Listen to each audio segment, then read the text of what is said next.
buenos días a todos los asistentes. Un saludo cordial a la distinguida mesa que hoy día nos acompaña. Y lo que quiero decir es que en el mundo 2.500 millones de personas se dedican a la agricultura y al pastoreo.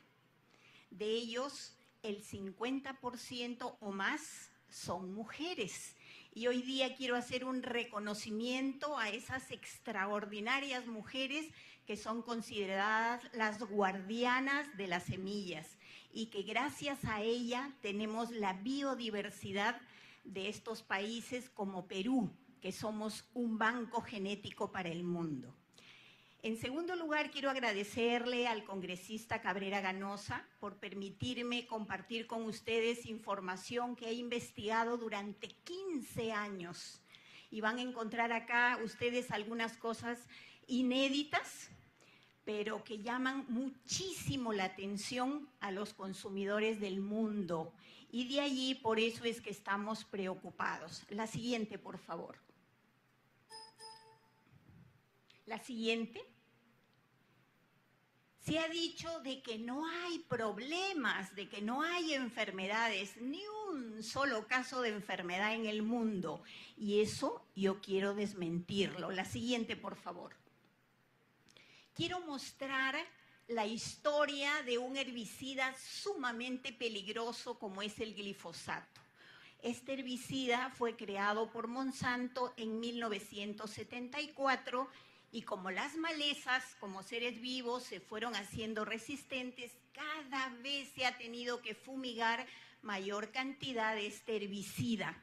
Entonces, a partir de los años 90, ya por vencerse la patente, se creó el cultivo tolerante a este herbicida, o sea, los Roundup Ready, y salieron al mercado otro tipo de cultivo, los que tenían genes insertados de una bacteria, el Bacillus thuringiensis, por eso se le llama los cultivos BT. Entonces, a partir de los años 90 tenemos dos características de cultivo en el mercado. Los cultivos tolerantes a este herbicida glifosato y los cultivos con su propio insecticida incorporado. Yo pregunto, viene la plaga y consume algo, come algo de la planta. Y pregunto, ¿y los consumidores cuando comemos el fruto, comemos también el insecticida? Claro, por supuesto.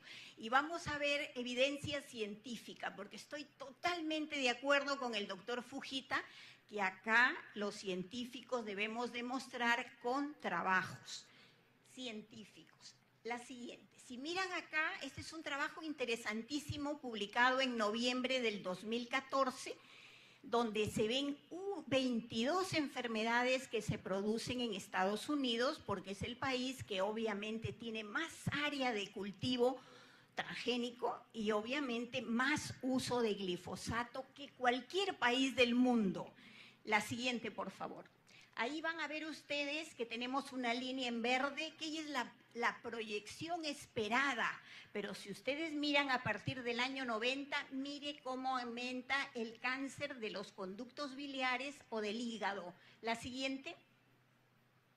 Acá vemos, miren, también a partir del año 90 en que salen al mercado estos cultivos, cómo aumenta el cáncer de pelvis renal y de riñón. Y ojo, son datos oficiales del Ministerio de Agricultura y de Salud de los Estados Unidos. La siguiente, fíjense acá cómo aumenta a partir del año 90 el cáncer de vejiga y de vías urinarias. La siguiente, aquí el de tiroides. La siguiente, acá vemos enfermedad renal terminal.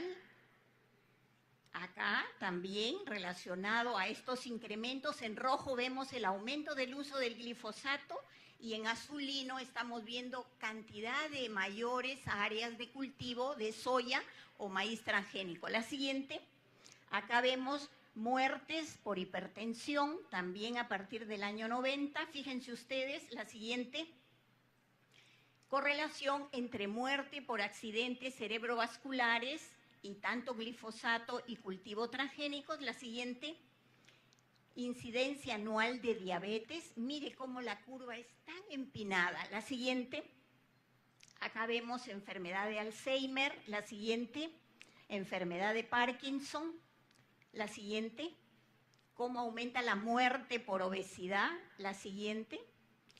Acá miren el número de niños de autismo que hay en Estados Unidos, una cantidad desmesurada y que tenemos que buscar una explicación. ¿Eso ocurre en Perú? También ocurre en Perú. La siguiente. Si se fijan ustedes cuánto es el gasto en salud por estas enfermedades en los Estados Unidos, es de caerse de espaldas, 2.2 trillones de dólares para estas enfermedades crónicas no transmisibles, que ni por asomo se semejan al presupuesto que tenemos en salud, que es el más bajo de la región. Imagínense si liberáramos estos cultivos y si usáramos glifosato a gran escala. La siguiente. Pero nos dicen que son muy estudiados y seguros, que no hay problema, que por qué nos asustamos. Vamos a ver cuál es la realidad. La siguiente. Este es un registro federal de mayo de 1992, donde la propia FDA determina los alimentos derivados de variedades vegetales desarrolladas según los nuevos métodos de modificación genética se regulan en el mismo marco y según con el mismo enfoque que el cruce de plantas tradicionales. Y a mí esto me parece de Ripley, porque lo más importante que tiene un ser vivo es su genoma. Y si modificamos su genoma, ameritaba que los científicos nos demostraran seguridad y calidad. Eso no se hizo. ¿Por qué? Porque había una consigna de desregular, no de regular. La siguiente. Y no lo digo yo, acá hay dos PhD, Putzai y Bardos, y que dicen, en la Unión Europea la aceptación y la regulación de estos cultivos o alimentos genéticamente modificados se hacían con datos de las propias empresas fabricantes. No se han hecho estudios independientes y comentan que en Estados Unidos es peor. ¿Por qué la regulación es más laxa en Estados Unidos? Por el cuento de la equivalencia sustancial. ¿Qué cosa es este engaño de desregulación? Decir que este transgénico es idéntico al convencional. Y entonces, ¿para qué se van a hacer mayores estudios? Pues no se necesitan. Imagínense qué irresponsabilidad. Yo también estoy totalmente de acuerdo que la carga de la prueba es de los científicos, por ética, por humanidad, por legalmente. Antes de salir al mercado deberían habernos asegurado que no causaban problemas, pero eso no se hizo. La siguiente. Y acá un profesor de ciencias políticas que publica que nunca se ha definido qué es equivalencia sustancial. Y obviamente eso es muy conveniente para las empresas, ¿no? Esa imprecisión la hace muy útil para la industria, pero inaceptable para los consumidores. La siguiente. Y la verdad cae por su propio peso. Cuando salió este cuento de la equivalencia sustancial, un abogado muy preocupado por la salud pública de los Estados Unidos, llevó a los tribunales a la FDA.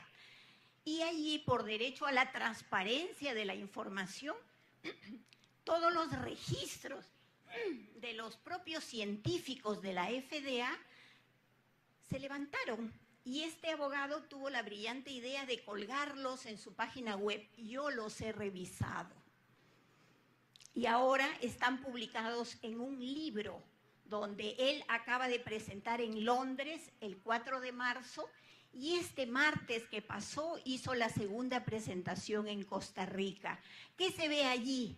Que la FDA, con una total irresponsabilidad, aun cuando sus propios científicos alertaban que habían riesgos, sacaron estos productos al mercado. La siguiente.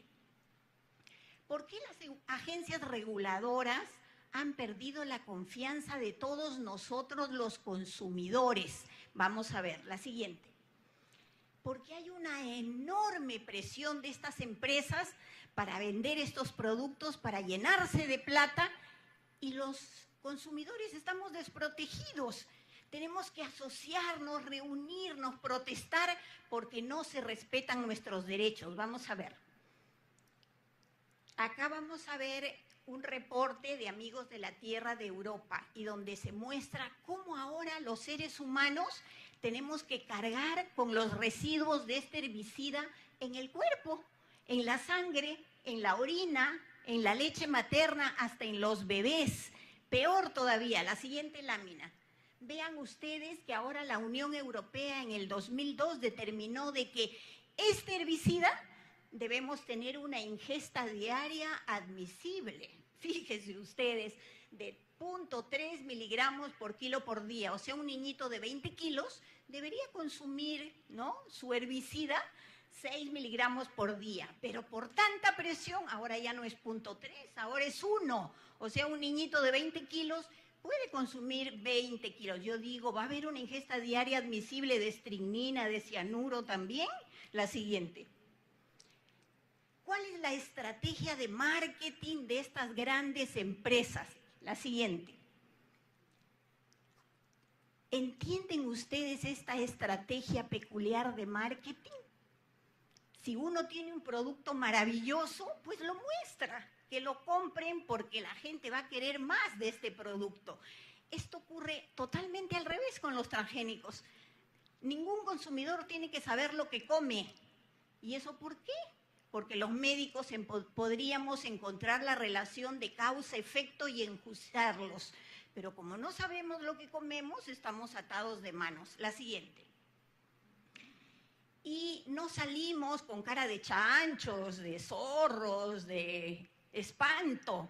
Salimos como seres humanos que tenemos derecho y que queremos que nos respeten el derecho a la información y a la libre elección. En todo el mundo, ¿saben cuántos países han etiquetado los alimentos transgénicos? Pues 64. Y uno más, Uruguay, hace 3-4 días.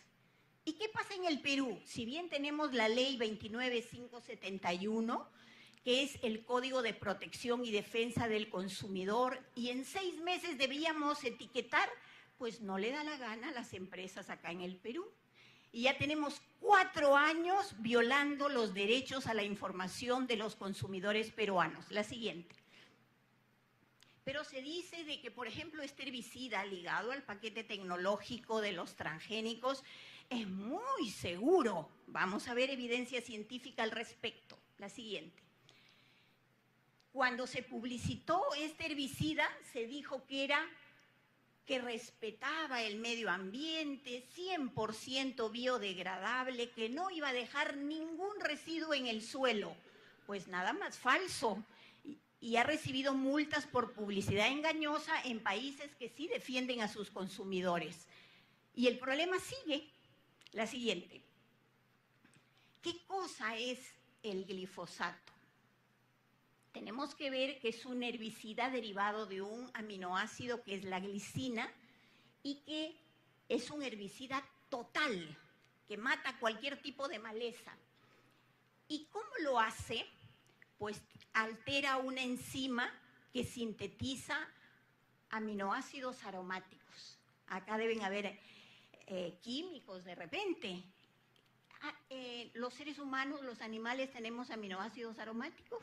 Pues claro, que conforman las bases nitrogenadas del ADN, conforman la porfirina, que son poderosos, ¿no?, que ayudan a desintoxicar a nivel del riñón, y así una serie de cualidades, pero ya hay científicos como Sansel y Senef que han publicado de que este herbicida actúa inactivando, interrumpiendo el citocromo P450. ¿Qué es esto en cristiano?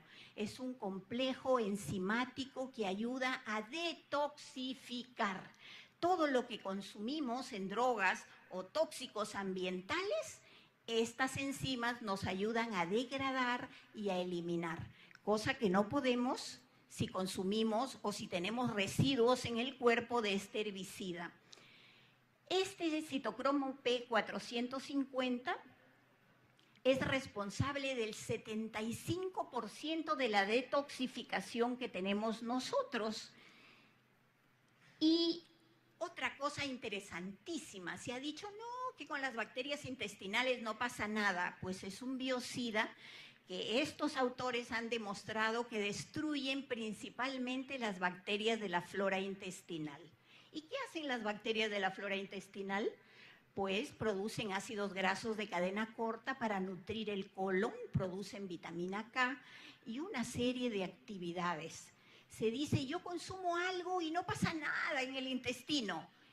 Nada más falso. En el intestino, ustedes deben recordar, hay un tipo de células que se llaman células M, que cada 5 enterocitos encontramos esta célula que actúa como un ascensor y una molécula completa, hasta un virus, por ejemplo, el virus de la polio puede hacer entrar del polo luminal a la sangre, al cuerpo de un ser humano. La siguiente. Se dice de que esta metodología es muy exacta, ¿no? Se dice, yo este gen que quiero con esta característica deseada lo inserto y yo, maravilla, hago mi transgénico. Vamos a ver si esto es cierto. La misma norma, el protocolo de Cartagena, dice que yo hago técnicas de material de ácido nucleico o ADN recombinante fusionando células que nunca se haría de una manera normal en la naturaleza. ¿Acaso ustedes entienden que vamos a insertar genes, una planta va a recibir genes de una bacteria, de un pez, ¿no? de un virus, inclusive de seres humanos? No es así. La siguiente. Acá vemos que utilizamos vectores y no es tan exacta la inserción de genes. Para plantas se utilizan bacterias y para animales se utiliza una pistola genética. La siguiente. La siguiente. Y ni siquiera insertamos los genes deseados. Hacemos todo un paquete que es un engendro, porque ya se nos ha dicho que los seres humanos tienen un núcleo que protegen mucho. Para romper esa protección que tiene el núcleo tienen que utilizar virus que producen tumores, como en este caso los promotores, virus del mosaico de la coliflor o genes que tienen resistencia al antibiótico. Entonces no se inserta un solo tipo de genes, muchos genes, y se han dicho que sí, pues estos genes que provocan resistencia a los antibióticos están cuestionados, que los van a quitar, pero los transgénicos que están en el mercado todavía no les han quitado. Eso será una nueva generación. La siguiente.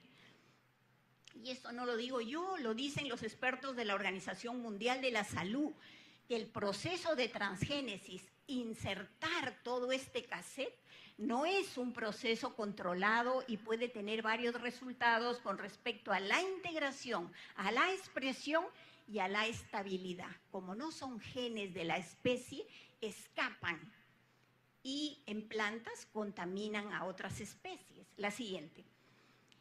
¿Qué dice el Códex Alimentario, que es la norma de inocuidad internacional con respecto a alimentos obtenidos por medios biotecnológicos? Veamos. Esta norma es elaborada por científicos de la FAO y de la OMS. La siguiente. Nos dicen que se han hecho evaluaciones de inocuidad para ver el calor, ¿no? ¿Qué pasa con la termoestabilidad? ¿Qué pasa con las enzimas digestivas? Y comparar con los alergenos, con las toxinas, antinutrientes que conocemos tienen algunas plantas. Pero lo nuevo, eso no se estudia. El mismo Códex Alimentario dice que faltan estudios de metabolismo, de toxicocinética, de toxicidad a largo plazo, de toxicidad y generación de cáncer, toxicidad y efectos sobre la reproducción y el desarrollo. La siguiente, por favor. Y aquí quiero hablar con ustedes algo de la influencia ambiental sobre los genes, porque a conocidos protransgénicos he escuchado decir que las bases nitrogenadas son las mismas, son igualitas, entonces yo pongo este gen del virus a la bacteria, se la pongo al caballo, al pez, total, todos son igualitos. Vamos a ver si eso es cierto, no es cierto. Eso es una simplificación y un reduccionismo que demuestra ignorancia. La siguiente. ¿Qué vemos acá? Por ejemplo, se estudiaba el genoma humano y decíamos que para el humano habían 100.000 genes. ¡Oh, maravilla! Después dijeron 50.000. ¿Y ahora cuántos genes tenemos? 30.000. Y entonces se rascan la cabeza y dicen, ¿cómo con tan poquitos genes tenemos toda la complejidad del ser humano? Porque hay un fenómeno de regulación que no conocemos. De una manera muy simple podemos conversar con mis estudiantes de biología y le digo, ¿por qué si usted tiene el mismo genoma, su célula de la neurona, del hepatocito o de la piel son distintas estructuralmente y funcionalmente? Si tienen el mismo genoma. Porque hay genes que se expresan y hay genes que se silencian. Y ese fenómeno tan complejo todavía está en pañales. La siguiente. Y acá les voy a dar un ejemplo. Este investigador, Marcus Pembre, hace genética. Y él estaba muy preocupado porque un mismo cromosoma, el cromosoma 15, si le faltaba una secuencia de ADN, pero el cromosoma venía de la mamá, producía un síndrome de Angelman, de un niñito como payasito que reía todo el tiempo y que tenía retardo mental. El mismo defecto, la falta de esa misma secuencia de ADN en el cromosoma que venía del papá, producía un síndrome genético completamente diferente, el síndrome de Prader-Willi, un niño que no tiene retardo mental, pero tiene un apetito voraz y tienden a hacer una obesidad mórbida. Y uno dice, ¿cómo? ¿Y los genes saben de dónde provienen? Yo vengo de mamá, yo vengo de papá. Pues no conocemos todavía esa especie de interruptor que prende y apaga los genes. Eso recién se está estudiando. La siguiente. Y alguno me dirá, doctora, pues pero usted está hablando eso para medicina. En las plantas es más sencillo. Tampoco es tan sencillo en las plantas. Ahorita Tetsuya Sakurai, PhD, acá en el Japón, está estudiando, haciendo toda una base de datos de genes y estudiando sus funciones. Porque, ¿qué dice él y su equipo? Aunque los genomas completos se han secuenciado para un número de plantas y sus genes han sido identificados, las funciones de muchos de estos genes aún son desconocidas. La siguiente. Pero hay evidencia científica sobre probables impactos a la salud de los alimentos transgénicos, claro que hay, pero si hay tanta presión de hacer que la revista se retraiga y quite el investigador el artículo, van a haber pocos artículos, pero son hechos por gente independiente. Y vamos a ver, ya hay una serie de reportes de que el herbicida, ¿no?, ligado a este cultivo transgénico, da un linfoma no Hodgkin que es de muy difícil tratamiento y generalmente mortal, que da mieloma múltiple, que altera el ciclo celular. Fíjense ustedes, las células son muy nobles, tienen una función de suicidio. Si tienen un daño importante, se suicidan para que este daño no se extienda al resto de las células. Pues este mecanismo que se llama apoptosis se anula cuando uno recibe este herbicida en el cuerpo. La siguiente. Entonces, para mí no es nada extraño que la Agencia Internacional de Investigación sobre el Cáncer de Francia, que depende de la Organización Mundial de la Salud, haya publicado en la revista Lancet Oncológico de que sí, pues, produce ¿qué cosa? El linfoma no Hodgkin. Pero yo lamento que mire del año 90 al 2015, ¿cuántos años han pasado? 25 años, exactamente igual como pasó con el tabaco y el cáncer de pulmón. Se pagaba, se maquillaba las cifras, todo lo que se hacía para que los consumidores no sepamos el daño real. ¿Y dónde estaban las agencias reguladoras? Me pregunto. No lo sé. La siguiente. Acá otra serie de efectos adversos de abortos, de teratogenia, de afectación de las células de Leydig, del testículo, alteración de las hormonas sexuales, etcétera, etcétera. La siguiente. Y se ve que este herbicida no era tan maravilloso, tan biodegradable como decía, y se queda en residuos de, por ejemplo, la soya, del maíz, degrada los suelos, se queda en la leche materna, en la orina, en el agua potable. Es un disruptor hormonal. Mimetiza algunas hormonas, otras las bloquea. Se ve, por ejemplo, que estimula los receptores estrogénicos y está asociado a cáncer de mama. Y que es letal, es un biocida para las células en general y especialmente para este gameto como son los espermatozoides. La siguiente.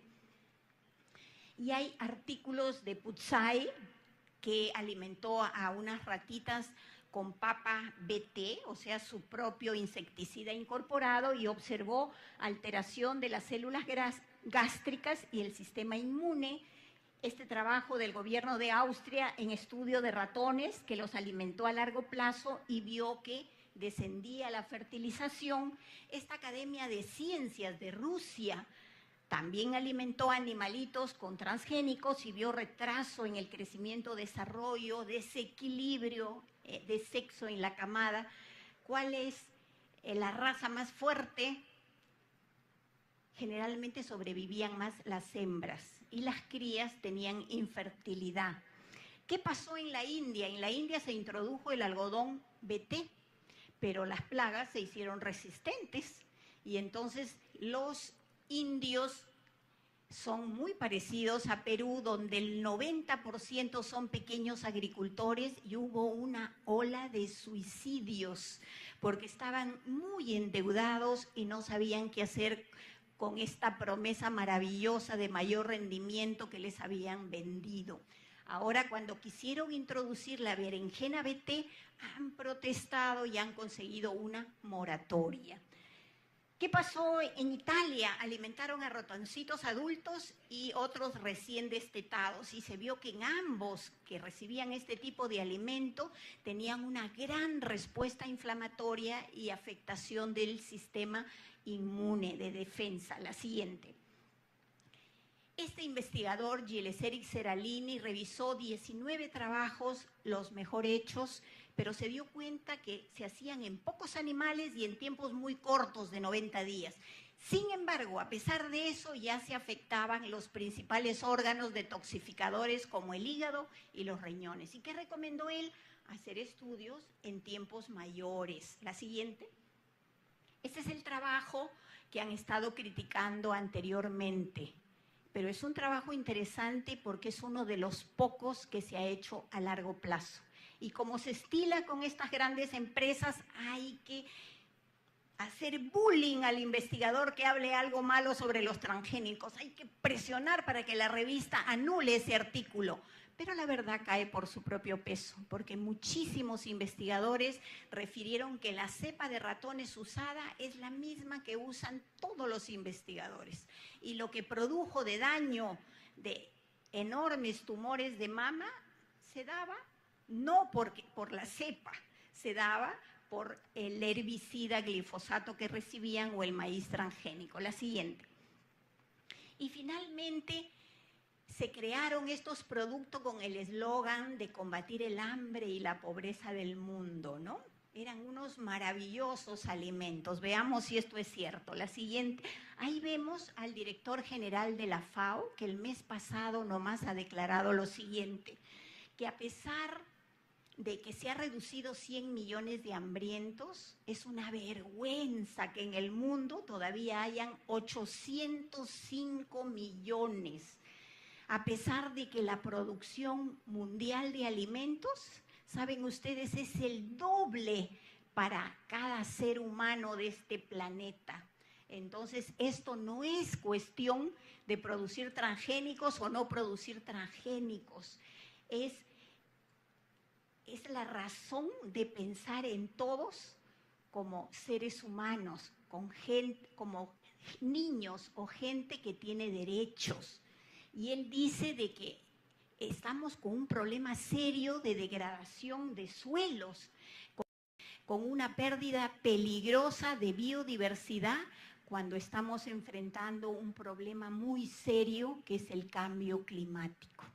¿A quién le irá mejor? ¿A los que deforestan grandes extensiones y siembran un monocultivo? ¿O le irá mejor a Perú, que tiene una riqueza horizontal y vertical en biodiversidad? A Perú. A Perú. Entonces no tiene ningún sentido que con la biodiversidad que tiene Perú se quiera derogar la ley de moratoria. La siguiente. Quiero concluir que es muy importante conocer más de la regulación genética. Como médico, como persona que hace ciencia, quisiera que esa transgénesis no sea aleatoria, que sea exacta como una microcirugía, pero eso no es lo que se está haciendo ahora. Por lo tanto, es muy importante hacer los análisis de riesgo, caso por caso, por más tiempo y con científicos independientes, no por las propias empresas que tienen serios conflictos de interés. Es muy importante que los alimentos envasados se etiqueten. Todos los consumidores del mundo tenemos derecho a la información, a la libre elección, derecho a la salud. Y Perú ha firmado y ha ratificado convenios internacionales como el Convenio de Diversidad Biológica, el Protocolo de Cartagena, que hablan de bioseguridad sobre la biotecnología moderna. Y es más, tenemos una moratoria, somos ejemplo en el mundo. Ahorita Colombia, Costa Rica quieren imitar y están peleando para conseguir su ley de moratoria.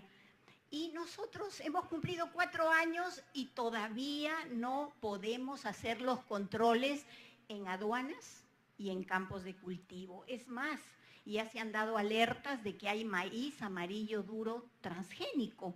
Esto sería un comercio ilegal que OEFA, el organismo de evaluación y fiscalización ambiental, debería sancionar severamente. La siguiente. Quiero hacer un reconocimiento a un maestro, a un hombre extraordinario. Muy mala suerte que ya no esté con nosotros, pero él se adelantó a su época.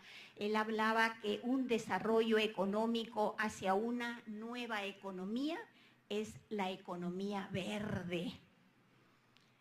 Y Perú, como país megadiverso, debe ingresar a ese nuevo escenario como una ventaja comparativa global.